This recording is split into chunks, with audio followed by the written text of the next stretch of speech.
نحمده ونستعينه ونستغفره ونؤمن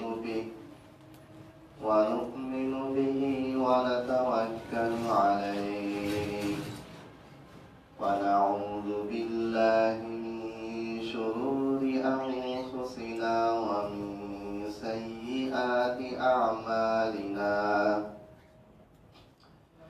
من يهده الله فلا مضل له ومن يضلل فلا هادي له وأشهد أن لا إله إلا الله وحده لا شريك له وأشهد أن محمدا عبده ورسوله أما بعد فإن خير الحديث كتاب الله وخير الهدي هدي محمد صلى الله عليه وسلم وشر الأمور محدثاتها وكل محدثة بدعة وكل بدعة ضلالة وكل ضلالة في النار. أعوذ بالله من الشيطان الرجيم. بسم الله الرحمن الرحيم.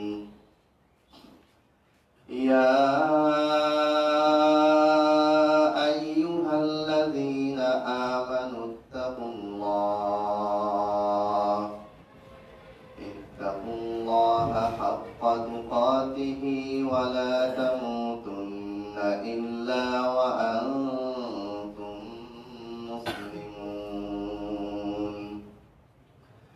يا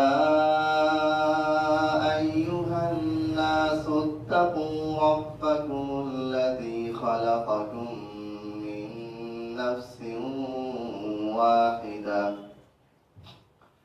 وخلق منها زوجها وبث منهما رجالا كثيرا ونساء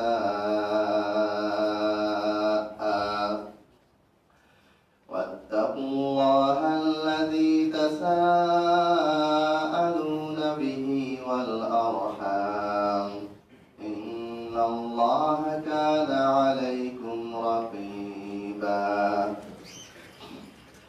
يا أيها الذين آمنوا اتقوا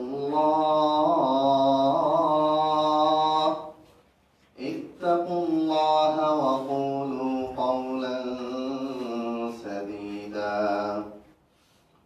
يصلح لكم أعمالكم ويغفر لكم ذنوبكم ومن يطع الله ورسوله فقد فاز فوزا عظيما. وقال الله تعالى في القرآن المجيد ولن ترضى عنك اليهود ولا النصارى حتى تتبع ملتهم. সমস্ত প্রশংসা মহান আল্লাহ রাব্বুল আলামিনের জন্য। লাখো কোটি দরুদ ও সালাম বর্ষিত হোক সর্বশেষ নবী সর্বশেষ রাসূল বিশ্ব নবী মুহাম্মদ সাল্লাল্লাহু আলাইহি ওয়াসাল্লামের উপর। অসংখ্য অগণিত দরুদ ও সালাম বর্ষিত হোক সাল্লাল্লাহু আলাইহি ওয়াসাল্লাম। সম্মানিত উপস্থিতি, আপনারা জানতে পেরেছেন যে আমাদের আজকের আলোচ্য বিষয় হচ্ছে খ্রিস্টান মিশনারিদের অপতৎপরতা বা তারা কিভাবে ধোঁকাবাজি প্রতারণার মাধ্যমে বাংলাদেশের মুসলমানদেরকে খ্রিস্টান বানাচ্ছে। কিন্তু গতকাল রাতে আমাদের একজন ভাই মারা গিয়েছেন, আল্লাহ তাকে শহীদ হিসেবে কবুল করুন। তার এই ব্যাপারে দুই একটা কথা না বললেই হয়। আপনারা জানেন 1947 সালে যখন দেশ ভাগ হলো, পাকিস্তান ভাগ হলো, ভারত ভাগ হলো, অর্থাৎ ভারতবর্ষ ভাগ হয়ে পাকিস্তান নামে একটা রাষ্ট্র তৈরি হলো, ইন্ডিয়া বা ভারত নামে আরেকটা রাষ্ট্র তৈরি হলো। সেই সময় 1947 সালে ব্রিটিশরা যখন চলে যাচ্ছিল, তখন তারা বিভিন্ন রাজ্য, যেগুলি বর্তমানে ভারতের অঙ্গরাজ্য, কিন্তু ওই সময় তারা স্বাধীনভাবে ছিল, যেমন হায়দ্রাবাদ, তাদেরকে বলেছিল যে তোমরা হয় ভারতের আন্ডারে চলে যাও অথবা পাকিস্তানের আন্ডারে চলে যাও। তো স্বাধীন হায়দ্রাবাদ সেই সময় তাদের শক্তি ছিল, ভালো দাপট ছিল, এবং পুরো ভারতের যতগুলি প্রদেশ আছে তার মধ্যে হায়দ্রাবাদ ছিল সবচেয়ে বেশি উন্নত একটা জায়গা। এই হায়দ্রাবাদ বলল যে না, আমরা পাকিস্তানের আন্ডারেও যাব না, ভারতের আন্ডারেও যাব না, আমরা স্বতন্ত্র ভাবেই থাকতে পারবো। এরপরে কি হলো, আস্তে আস্তে ভারত যখন পাকিস্তান থেকে যেহেতু এখন আলাদা হয়ে গেছে, এখন পাকিস্তান চাইলে কোন মুসলিম প্রদেশের উপরে কোনো কন্ট্রোল রাখতে পারবে না, যেটা 47 আগে পারত, 47 পরে আর এটা পারবে না, কারণ পাকিস্তান তো আলাদা হয়ে গেছে। সেই সময় পাকিস্তান শক্তিশালী ছিল আর ভারত শক্তিশালী ছিল। আর বাংলাদেশ, হায়দ্রাবাদ, মুর্শিদাবাদ, মুসলিম অধ্যুষিত যে এলাকাগুলি ছিল, এগুলি যতদিন ভারত পাকিস্তান একসাথে ছিল ততদিন এগুলির উপরে আলাদা করে কোনো হামলা হয়নি, কোন রকম ক্যাপচার হয়নি, কবজা করা হয়নি। কিন্তু যখন ভারতের মেইন শত্রু, শক্তিশালী দুশ্মন পাকিস্তান যখন আলাদা হয়ে গেল, তখন এই মুসলিম ছোট ছোট যে প্রদেশগুলা, এগুলো এতিম হয়ে গেল। এরপরে 1948 সালে 15 সেপ্টেম্বর থেকে নিয়ে 17 সেপ্টেম্বর এমন ভাবে হায়দ্রাবাদে আক্রমণ চালানো হলো, পুরো হায়দ্রাবাদকে একেবারে ময়লার স্তূপ বানিয়ে ফেলা হলো, মানুষকে, মুসলমানকে মেরে কেটে মসজিদ মাদ্রাসা ভেঙে তছনছ করা হলো। করার পরে যেই হায়দ্রাবাদ স্বাধীন একটা রাষ্ট্র হিসেবে গড়ে ওঠার কথা ছিল এবং 1947 আগ পর্যন্ত স্বাধীনভাবেই ছিল, স্বায়ত্তশাসিত একটা প্রদেশ ছিল, এটা কি হয়ে গেল, এখন ভারতের একটা অন্যতম অঙ্গরাজ্য বা প্রদেশ হিসেবে আছে। কিভাবে হলো, যখন ভারত পাকিস্তান আলাদা হয়ে গেল। একইভাবে 1947 সালের পরে পূর্ব পাকিস্তান, এই জায়গাটা যেহেতু মুসলিম অধ্যুষিত ছিল, তৎকালীন সময়ে যত বড় নেতা ছিল কম বেশি সবাই তারা চেয়েছে যে আমরা পশ্চিম পাকিস্তানের সাথে থাকবো, কারণ আমরা যদি আমাদের মাথার উপরে ছায়া না থাকে তাহলে এই হিন্দুত্ববাদী সরকার এরা আমাদেরকে গিলে খাবে, 1 সেকেন্ডের ভিতরে গিলে খাবে। কিন্তু যতদিন মাথার উপরে ছায়া আছে ততদিন পর্যন্ত আমাদের এটা করতে পারবে না। তারপরে কি হয়ে গেল, ভারত আলাদা হলো, পাকিস্তান, পূর্ব পাকিস্তান, বর্তমান বাংলাদেশ পশ্চিম পাকিস্তানে আমরা চলে গেল। এখন কি করতে হবে, সর্বপ্রথম এই পূর্ব পাকিস্তানকে ভারতের যদি অঙ্গরাজ্য বানাতে হয়, এটাকে একটা হিন্দু রাষ্ট্রে অন্তর্ভুক্ত যদি করতে হয়, তাহলে কি করতে হবে, এই যে পশ্চিম পাকিস্তান শক্তিশালী একটা কান্ট্রি, এখান থেকে বাংলাদেশে কি করতে হবে, বিচ্ছিন্ন করতে হবে। শুরু হলো মিডিয়া প্রোপাগান্ডা, একটার পর একটা। এই ফলাফলে কি হয়েছে, 1952 সালে ভাষা আন্দোলন। অনেক কথা আমি সংক্ষেপে বলতে চাই, মূল আলোচনায় যেতে হবে, সময় কম। 1952 সালে ভাষা আন্দোলন কি হয়েছে, বাংলা ভাষা নিয়ে মিডিয়া প্রচার করলো যে ওরা আমাদের মুখের ভাষায় কায়রা নিতে চায়। রেডিওতে সব জায়গাতে সাধারণ মানুষকে বোঝানো হলো যে কি পাকিস্তান সরকার কি চাচ্ছে, বাংলাদেশের মানুষকে মুখ থেকে কি কেড়ে নিতে চাচ্ছে, বাংলা ভাষা কেড়ে নিয়ে উর্দু ভাষা চাপাই দিতে চাচ্ছে। আর বাংলা ভাষা আমাদের মাতৃভাষা, স্বভাবতই আমাদের একটা ভালোবাসা আছে। সাধারণ মানুষ মনে করলো কি আমাদের বাংলা ভাষায় কথা বলতে দিবে না, উর্দুকে রাষ্ট্রভাষা করবে। তখন কি হলো, এটা নিয়ে শুরু হলো আন্দোলন।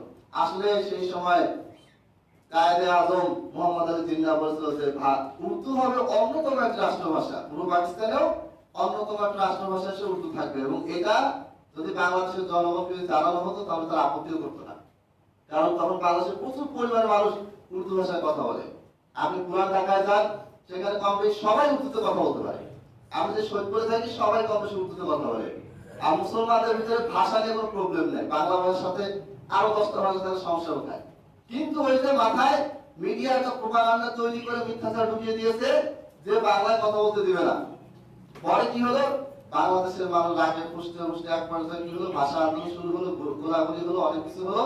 এইরকম করে চলতে চলতে চলতে এক পর্যায়ে 1971 পর্যন্ত কোনোভাবেই পশ্চিম পাকিস্তান আর পূর্ব পাকিস্তানের সম্পর্কটা আর টিকে থাকলো না। পরে কি হলো? যুদ্ধ হলো।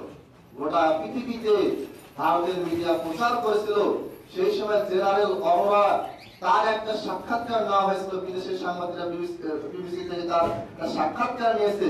উনি বলেছেন, ওই ভিডিও এখন ইউটিউবে আছে, যে the war was between Pakistan and India in 1971। মানে এই যে যুদ্ধটা হয়েছে, এটা হয়েছে পাকিস্তান এবং ইন্ডিয়ার মাঝখানে, এবং ইন্ডিয়া জয়লাভ করেছে। মরল কারা? আমরা মরলাম। সমস্ত 30 লক্ষ বলেন আর 3 লাখ বলেন, যাই বলেন না কেন, পুরো দেশ তছনছ হয়ে গেল, পুরো দেশের মানুষ মরে গেল, বুদ্ধিজীবীদেরকে মারা হলো, জ্ঞানী গুণী শিক্ষিতদেরকে মারা হলো, আর এর ক্রেডিট কে নিল? ভারত নিল। কারণ কি? কারণ হচ্ছে এই যে অংশটা, বাংলাদেশ এমন একটা জায়গা যেটা নিয়ামতে পরিপূর্ণ। আপনি দেখেন গোটা পৃথিবীতে সবচেয়ে বড় সমুদ্র সৈকত কোথায় আছে? বাংলাদেশে আছে, 120 কিলোমিটার লম্বা। গোটা পৃথিবী থেকে যদি সমস্ত বড় বড় রণতরী, জাহাজ, ব্যবসায়িক কার্গো বিমান আছে, এরা যদি বাংলাদেশে যদি আসতে পারে আর সেই কোনো ব্যবস্থা যদি করতে পারে, তাহলে গোটা পৃথিবীতে একবার ফার্স্ট ওয়ার্ল্ডের কান্ট্রি হিসেবে বাংলাদেশে গড়ে উঠতে 5 বছর সময় লাগবে না। আমি সিঙ্গাপুর দেখেন, কি ছিল? কিছুই ছিল না, জাস্ট একটা বন্দর দিয়ে তারা এত দূর চলে গেছে। ইরান এত শক্তিশালী কেন? 10 লাখ ফরাত নদীর মাঝখান দিয়ে শাকিল আরব দিয়ে যে তেলের যে কন্টেনার গুলো যায়, বড় বড় জাহাজ যায়, এটা ইরানের দখলে। এই কারণে ইরান মধ্যপ্রাচ্যে সবচেয়ে শক্তিশালী। কিন্তু বাংলাদেশ যদি এরকম শক্তিশালী হয়, তাহলে ভারত হোক, পার্শ্ববর্তী রাষ্ট্রে তাদের সুখ শান্তি থাকবে না। তাদেরকে যেভাবেই হোক এটাকে দখল করতে হবে। এই জন্য আপনারা দেখবেন, বিগত সরকারের আমলে বাংলাদেশে প্রচুর পরিমাণে ভারতের মিডিয়া কাজ করেছে। আপনি টেলিভিশন খুললেই দেখবেন যে স্টার জলসা, স্টার প্লাস, মানে কার্টুন যদি বাচ্চাকে দেখাবেন, ওই ওদের তৈরি করা কার্টুন, ডোরিমন আর কি কি নাম ছিল, এগুলো সব কি ছিল তাদের। তারা আমাদের শিখিয়েছে যে ভারতের মতো হও, ওদের কালচার, ওদের সংস্কৃতিতে কি হও, তুমিও শিক্ষিত হও। স্কুল, কলেজ, আলিয়া মাদ্রাসা পর্যন্ত, মাদ্রাসা পর্যন্ত বই খুলবেন, একটা বইতে রবীন্দ্রনাথের 3-4টা কবিতা আছে, গল্প আছে, বঙ্কিমচন্দ্রের কবিতা আছে। যেই বঙ্কিমচন্দ্র রচনা করেছে, বঙ্কিমচন্দ্র লিখেছে যে কলকাতার মাঠে বাঙালি এবং মুসলমানেরা একসাথে খেলা করছে। বাঙালি এবং মুসলমানেরা, এবং বলতে তো দুটো আলাদা সত্তা বোঝায়, আপনি এবং আমি। তার মানে এই লেখকেরা বঙ্কিমচন্দ্র যে ভারতের যে বাঙালি জাতি বা ন্যাশনালিজম, যে জাতীয়তাবাদ, এই জাতীয়তাবাদের ভিতরে সে মুসলমানদেরকে গণ্যই করতো না। সে হোক ইন্ডিয়ান মুসলমান, হোক বাংলাদেশের মুসলমান, হোক মুর্শিদাবাদের, হোক আসামের, দিল্লির, যাই হোক না কেন, মুসলমানদেরকে তারা কখনোই তাদের দেশের আপন নিজের নাগরিক মনে করে নাই। যাই হোক, কথা লম্বা যাচ্ছে। এখন কথা হচ্ছে, এরপরে আপনারা দেখেছেন যে 1971 পরে বুদ্ধিজীবী, বিভিন্ন বুদ্ধিজীবীকে হত্যা করা হয়েছে। মুনির চৌধুরীকে হত্যা করা হয়েছে। মুনির চৌধুরীর ছেলে এখন বলতেছে যে আমার বাবাকে পাকিস্তান বাহিনীকে হত্যা করে নাই, ভারতীয় বাহিনী হত্যা করেছে। অনেক লম্বা কথাবার্তা। এখন ওসমান হাদি ভাইকে কেন গুলি করা হলো, একটু যদি আমরা আগে যাই। জহির রায়হান নাট্যকর ঔপন্যাসিক মানুষ, ঠিক আছে, তার লাইনটা হারানোর লাইন ছিল, কিন্তু উনি সমস্ত ডকুমেন্টারি তৈরি করেছিলেন, করার পর এটা প্রকাশ করতে চেয়েছিলেন যে এই যে 9 মাসের যুদ্ধটা আমাদেরকে যে করানো হলো, কেন করানো হলো, এবং কেন এখন যুদ্ধের পরে বাংলাদেশের সমস্ত সম্পদ, অস্ত্রাগার সবকিছু লুটপাট করে ভারতে নিয়ে দেওয়া হচ্ছে, কেন সবকিছু একটা ডকুমেন্টারি তৈরি করার কারণে তাকে গুম করে দেওয়া হলো। রিসেন্টলি কিছুদিন আগে আপনার পাহাড়ের কথা আমরা সবাই জানি, কি করেছিল? কিছুই করে নাই। মাঠে নামে আন্দোলনও করে নাই, সরকার বিরোধী স্লোগানও দেয়নি, কিচ্ছু করে নাই। জাস্ট 2-3টা পোস্ট দিয়েছিল যেখানে ভারত বাংলাদেশের পানি নিয়ে নিচ্ছে, বাংলাদেশকে শুকিয়ে মারতেছে, বাংলাদেশের 54টা নদীতে তারা যেখানে ভারত থেকে আসছে সেখানে তারা বাদ দিয়ে বাংলাদেশকে শুকিয়ে মারতেছে, বর্ষার সময় বাংলাদেশকে ডুবিয়ে মারতেছে, কাবেরী নদীর কথা বলছে, জাস্ট 2-3 লাইনে পোস্ট দিচ্ছে। তাকে কি করা হলো? ভারতের দালাল যারা আছে তারা তাকে একটা মারতে মারতে বেরিয়ে ফেললো। এরপরে কি হলো? ইসকন, এই চিন্ময় প্রভু দাস, এই যে ভণ্ড বদমাইশের বিরুদ্ধে আইনি আদালতে আইনি লড়াইয়ের কারণে চট্টগ্রামে গত বছর আমাদের অ্যাডভোকেট সাইফুল আলম আলিফ ভাইকে কি করা হলো? একেবারে আদালত প্রাঙ্গণে আদালত চত্বরে তাকে জবাই করে হত্যা করা হলো। কারণ একই কাজ ওসমান হাদি ভাই ওই কাজটা করার কারণে তাকে করা হলো, দুনিয়া থেকে সরিয়ে দেওয়া হয়েছে। তার মানে কি, যাদেরই ভয়েস, যাদেরই কণ্ঠ এই পাশের আধিপত্যবাদী ভারতের বিরুদ্ধে যাদের কণ্ঠ সোচ্চার হবে, তাকেই কি করা হবে? দুনিয়াতে সরিয়ে দেওয়া হবে। এটা তারা প্রকাশ্যে বলছে। তারা প্রকাশ্যে বলছে গেরিলা হত্যা চালু রাখতে হবে, চোরামুক্তা হামলা চালু রাখতে হবে, যারাই কণ্ঠ উঁচু করবে তাদেরকে কি করতে হবে? দুনিয়া থেকে সরিয়ে দিতে হবে। কোনোভাবেই ভারত বিরোধী ন্যারেটিভ যেন বাংলাদেশে কেউ তৈরি করতে না পারে। কিন্তু আলহামদুলিল্লাহ বাংলাদেশের মানুষ এখন বুঝে, একসময় যা বুঝছে ভারত আসলে আমাদের বন্ধু না শত্রু, এটা বাংলাদেশের মানুষ বুঝে। দেখেন কত ছেলেপেলের নামছে, যে ছেলে বয়স 20 বছর, 18 বছর, 23 বছর, সেও বলছে আমরা স্বাধীন থাকতে চাই। কোন দেশে, সেটা ভারত ও পাকিস্তান হোক, কারো অধীনে আমরা থাকতে চাই না, না সাংস্কৃতিক অঙ্গনের দিক থেকে, না শাসনের দিক থেকে, না অন্য কোনো দিক থেকে।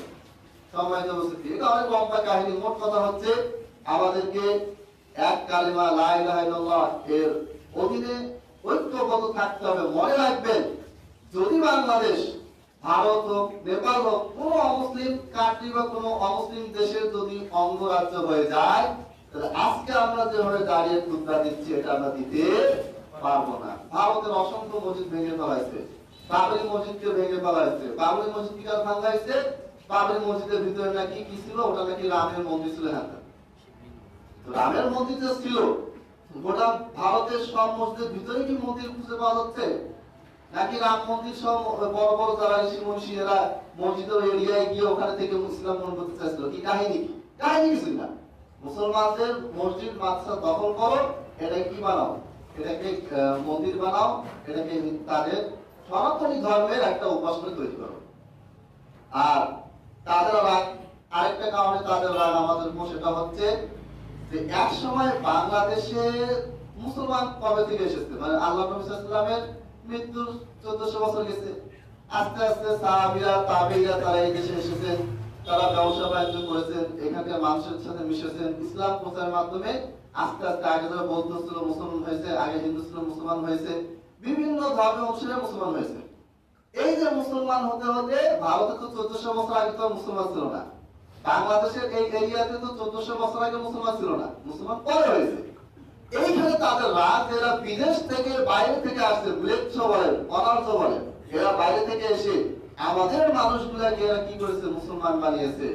মুঘল সাম্রাজ্য, তারপরে আফগান শের শাহ সুরি, এরা বাইরে থেকে এসে আমাদের ভারতবর্ষকে শাসন করেছে। আবার আমাদের কি করতে হবে? এই মুসলমানদেরকে হিন্দু বানাতে হবে, সনাতনী ধর্মে ফিরে নিয়ে যেতে হবে, এবং আবার অখণ্ড ভারতবর্ষ তৈরি করতে হবে। আপনারা দেখবেন যে প্রায় দেখেন বিভিন্ন হিন্দু ছেলের সাথে মেয়েরা পালিয়ে যাচ্ছে, মুসলমান মেয়ে বোরকা পরে ঘুরে বেড়াচ্ছে, সবকিছু ঠিক আছে, হিন্দু ছেলের সাথে তার সম্পর্ক হচ্ছে, তাকে নিয়ে চলে যাচ্ছে, ভারতে পাঠাতে হচ্ছে। কেন? এইটা তাদের একটা প্ল্যান, যে মুসলমানদেরকে ধ্বংস করার পূর্বে মুসলমানদের প্রত্যেকটা বাড়িতে যে মেয়েটা আছে, এই মেয়েটাকে আগে টার্গেট করো। এটাকে বলে ভাগোয়া লাভ ট্রাপ, এবং তারা এটাকে নাম দিচ্ছে ঘর ওয়াপাসি, মানে ঘরের মেয়ে ঘরে ফিরে নিয়ে যাও। মানে আমরা মুসলমানরা, আমরা ঘর থেকে বের হয়ে মুসলমান হয়ে গেছি, এখন আবার আমাদেরকে সনাতনী ধর্মে নিয়ে যেতে হবে, এটা হচ্ছে ঘর ওয়াপাসি। তো এটাই কারণ। ওসমান ভাইয়ের দেখেন, তার কি কোনো টাকা পয়সা ছিল? কোটিপতি মানুষ, বড় বিজনেস ছিল, টেন্ডারবাজি, চাঁদাবাজি নিয়ে কারোর সাথে কোনো দ্বিমত ছিল, বিরোধ ছিল, কিছু ছিল না। 1-1.5 বছর আগেও তাকে আমরা চিনতাম না। তিনি ভারত বিরোধী আন্দোলনে আলহামদুলিল্লাহ ভালো একটা অবদান রেখেছেন। এরপরে স্থানীয় রাজনীতিবিদরাও কিছু কারণ আছে। কারণ একটা জিনিস খেয়াল করবেন, যে যারা ভোট চায়, তারা লাখ লাখ কোটি কোটি টাকা জনগণের কাছে ঢালে, 20 কোটি 15 কোটি টাকা দিয়ে মনোনয়ন কিনে, এরপর এলাকার ছেলে মেয়েদেরকে 5 টাকা 10 টাকা সিঙ্গারা পুরি খাওয়ায়, বলেছে যে আমার পক্ষে তুমি স্লোগান দাও। তার মানে কি? আমি মনোনয়ন নিলাম টাকা দিয়ে, আমি ক্ষমতায় যাব, ক্ষমতায় যাওয়ার আগ পর্যন্ত আমি টাকা পয়সা ব্যয় করতেছি। কিন্তু ওসমান হাদি ভাইয়ের ক্ষেত্রে দেখেন, তাকে জনগণ গিয়ে গিয়ে টাকা দিচ্ছে, ফজর নামাজ পড়ে মানুষকে ইয়ে করতেছে, বলতেছে যে ভাই 28 ভোট দেন, জনগণ তাকে 200 টাকা দিচ্ছে। আচ্ছা, একটা সহজ যুক্তি, যে মসজিদটা বিল্ডিং এটা নির্মাণ হবে, আমরা একটা মিস্ত্রিকে ডাকলাম, যে মিস্ত্রি আপনি আসেন, আপনার লোক নিয়ে আসেন, কাজ করেন। তো মিস্ত্রি আমাদেরকে টাকা দিবে, আমরা টাকা দিব, আমরা টাকা দিব।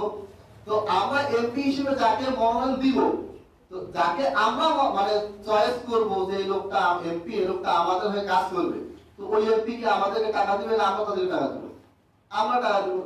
জনগণ, সাধারণ জনগণ নেতা নির্বাচন করবে, জনগণ টাকা পয়সা খরচ করে তাকে কি করবে, পার্লামেন্টে পাঠাবে। এটাই হওয়ার কথা ছিল, হয়ে গেছে উল্টা। তো এই যে রাজনীতিতে একটা পট পরিবর্তন ঘটতেছে, এইখান থেকেও তার একটা অবদান থাকার কারণে অসাধু যারা আছে তারা এটাই কখনোই মেনে নেয়নি, নিচ্ছে না, নিবেও না। যাই হোক, খুবই সংক্ষেপে আমি কথা বললাম। এবার আসি খ্রিস্টান মিশনারিদের সম্পর্কে। সারা বাংলাদেশে এ পর্যন্ত খ্রিস্টান মিশনারিদের প্রায় 1054টি গির্জা তৈরি হয়েছে। 1054টা গির্জা, আরো সংখ্যা বেশি হতে পারে। আমি 22-23 সালের কথা বলতেছি। এবং আমি যে শহীদপুরে বড় হয়েছি, সেখানে 2টা বড় বড় গির্জা দেখে বড় হয়েছি।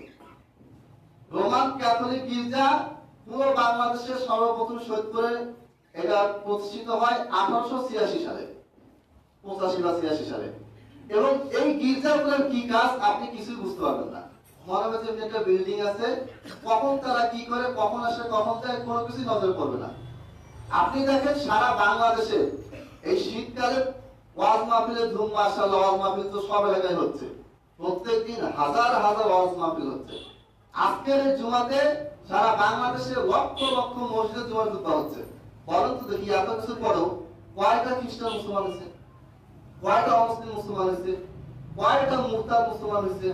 বরং মুসলমানদের ইমানটাই ঠিক হচ্ছে না, নামাজ পড়া শিখতেছে না। এটা হচ্ছে আমাদের দাওয়াতি কাজ। আর তাদের দাওয়াতি কাজ দেখেন, তারা এক একটা গির্জা তৈরি করতেছে, স্কুল নির্মাণ করতেছে। দেখেন তাদের আজকে গোটা বাংলাদেশে লাখ লাখ পরিবার খ্রিস্টান হয়েছে। লাখ লাখ মানুষ না, লাখ লাখ পরিবার খ্রিস্টান হয়েছে। গাজীপুরের কালীগঞ্জে কি হয়েছে? বিশাল বড় খ্রিস্টান পল্লী তৈরি হয়েছে। আপনি গাজীপুরের কালীগঞ্জে যাবেন, খ্রিস্টান পল্লী রোড দিয়ে যাবেন, আপনি চিনতেই পারবেন না কোথায় আছে। আপনার কাছে মনে হবে গোটা বাংলাদেশের সবচেয়ে উন্নত একটা জায়গা আপনি আছেন। তারা কিভাবে কাজ করে? তারা কাজ করে অন্যভাবে। তারা কোনো ওয়াজ মাহফিল করে না। আপনি কখন দেখছেন বাংলাদেশের খ্রিস্টান মিশনারিরা সবাই মিলে একজোটে বিশাল একটা মাহফিল করতেছে, সেখানে বিদেশ থেকে খ্রিস্টান পণ্ডিত এসে পাদ্রী এসে বক্তব্য দিচ্ছে? এরকম তো দেখছেন নাকি? আমি তো দেখিনি। তারা প্রকাশ্যে কাজ করে না, ওরা কাজ করে গোপনে গোপনে। এবং এই গোপনে গোপনে কাজ করতে করতে যখন গোটা বাংলাদেশের অধিকাংশ মানুষ খ্রিস্টান হয়ে যাবে, তখন তারা প্রকাশ্যে আপনাকে আমাকে ধরে ধরে জবাই করবে। যারা গোটা পৃথিবীতে বিভিন্ন দেশে রয়েছে, তারা কিভাবে কাজ করে একটা উদাহরণ দিই। সময় শেষের দিকে প্রথমে তারা একটা এলাকায় দেখবে যে এই এলাকায় গরিব মানুষের সংখ্যা বেশি না কম। গরিব মানুষের সংখ্যা বেশি হলে ওই এলাকাকে ওরা আগে টার্গেট করবে। টার্গেট করার পরে আপনার এলাকা, মুসলমানদের এলাকা, আমাদের এলাকায় তারা আসবে। এসে সাধারণ ধরেন 1 শতক জমি দাম ধরেন 5 লাখ টাকা, ওরা আপনাকে 7 লাখ 8 লাখ টাকা অফার করবে। আপনি ভাববেন যে বাপরে বাপ, আমার এই জমির দাম শত হচ্ছে 1 লাখ 2 লাখ, আর 5 লাখ টাকা, সর্বোচ্চ 5 লাখ টাকা মনে বিক্রি করতে পারবো। আর এরা আসে বলতেছে ওরা 8 লাখ দিবে, 10 লাখ দিবে। আপনি তো মাশাআল্লাহ মহা খুশি, যা এই সুযোগে বিক্রি করে দেবে। দেওয়ার পরে তারা গির্জা নির্মাণ করবে। করার পরে তারা কিছু মহিলা নাম, যাদের কোনো নাম বলে, মহিলাকে কি করে নিয়োগ দিবে। এই মহিলাদের কাজ হচ্ছে আপনার বাসায় গিয়ে আপনার স্ত্রীকে বোঝানো। তাদের প্ল্যানটা দেখেন, একটা ওয়েব প্ল্যান, মানে এমন স্ট্র্যাটেজি, এমন পদ্ধতি তারা অবলম্বন করে যাচ্ছে যেটা শুনলে মাথা নষ্ট। আপনাকে যদি বলা হয় যে ভাই আপনার ছেলেটাকে আমাদের খ্রিস্টান স্কুলে পাঠান, আপনি রাজি হবেন? হবেন না, আমরা কেউ রাজি হব না। ওরা করবে কি, এই নাম যে মহিলাদেরকে যে দায়িত্ব দেওয়া হয়েছে, এরা মুসলমানদের বাড়ি বাড়ি যাবে। যাওয়ার আগে খেয়াল করবে যে বাড়িটার কি অবস্থা, এটা কি পর্দাশীল বাড়ি না পর্দা ছাড়া বাড়ি, এটা কি এবাদত বন্দী হয় নাকি হয় না, সবকিছু নিখুঁত ভাবে পরিকল্পনা করবে। প্রথমে মুসলমানদের জায়গা আসে, মুসলমানদের জমি কিনলো, তারা কেনার পরে তাদের গির্জা নির্মাণ করলো। কেউ কোনো বাধা দিচ্ছে না, কারণ কেউ কোনো নেগেটিভ কিছু দেখতে পাচ্ছে না। মনে হচ্ছে না সমস্যা কি, বাংলাদেশের সংবিধান তো আছে, প্রত্যেকটা ধর্ম পালন হবে, প্রত্যেকটা ধর্মের অনুসারীরা তাদের শিক্ষা প্রতিষ্ঠান, তাদের উপাসনা তৈরি করতে পারবে। তো সংবিধান যে ঠিক আছে, কোনো সমস্যা নেই। কিন্তু ভিতরে ভিতরে যে ধোঁকাবাজিটা হচ্ছে, এটা টের পাবেন না যদি আপনি চোখ কান খোলা না রাখেন। এরপরে এই মহিলা আপনার বাসায় যাবে, আপনার সাথে আপনার স্ত্রীর সাথে পরিচিত হবে, কথাবার্তা বলতে বলতে যখন খাতির হয়ে যাবে। আর যে মেয়ে ভালোভাবে কথা বলতে পারে সে 1 মিনিটে 100টা মহিলার সাথে পিরিত লাগাইতে পারবে। মেয়েদের সময় লাগে না, ওদের ঝগড়া হইতেও সময় লাগে না, খাতির হইতেও সময় লাগে না। এই অল্প সময়ের ভিতরে আপনার স্ত্রীকে বুঝাবে যে দেখেন আপনার বাচ্চাটাকে আমাদের প্রতিষ্ঠানে দেন, আমরা আপনার বাচ্চা সকালে আপনার বাচ্চা নাস্তা খেয়ে আসতে হবে না, আমাদের এখানে এসে নাস্তা হবে, এখানে ফ্রি ফ্রি বই পাবে, এখানে টিফিন ফ্রি পাবে, দুপুরবেলা এখানে খাওয়া দাওয়া করে তারা বাসায় যাবে এবং ভালো রেজাল্ট করলে তাদের জন্য বিশেষ বিশেষ আকর্ষণীয় অনুদান পুরস্কার আছে। এখন মহিলা মানুষ, আপনার স্ত্রী আমার স্ত্রী সাধারণ মানুষের বুঝতেছে না বিষয়টা কি, সে তখন দেখবে যে ওখানে ভালো পড়াশোনা হয়, ভালো মানে অনুদান দিচ্ছে, তারপরে পোশাক আশাক দিবে, খাবার দিবে, সকালে নাস্তা দিবে, টিফিন দিবে, দুপুরে খাবার দিবে। আমি গরিব মানুষ, আমার বাচ্চাকে আমি 2 বেলা খাওয়াতে পারি না, কি আর দরকার এত কষ্ট কর, পাঠাই দিই।